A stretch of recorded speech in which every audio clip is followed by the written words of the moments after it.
Meanwhile, geologists at Southern Oregon University are warning of the mudslide dangers here in our region. News 10's Justin Matthews explains the signs you need to watch out for if you live in a mudslide danger zone.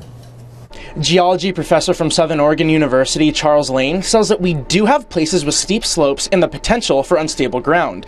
The Geologic Hazard Map of the state of Oregon shows steep slope areas located between Grizzly Peak and the Roxy Ridge. We actually have failures happening quite often up on Dead Indian Highway.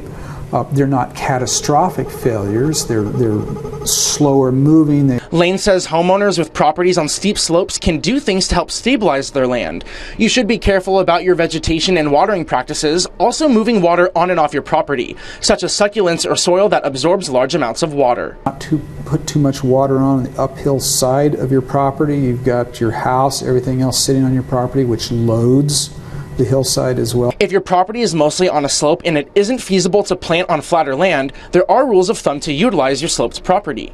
But there are other vegetation where if you have soil that's easily erodible, then vegetation that can kind of help stabilize that soil can be helpful. If you are concerned about having too much weight on your property, Dr. Lane recommends you put together a drain field where water can run out of.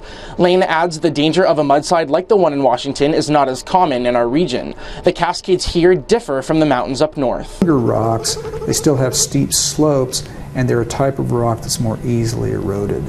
Lane says areas like Mount Rainier have all kinds of mudflows that ran off into the greater Seattle area, making that land more vulnerable. Covering your news, Justin Matthews, News 10.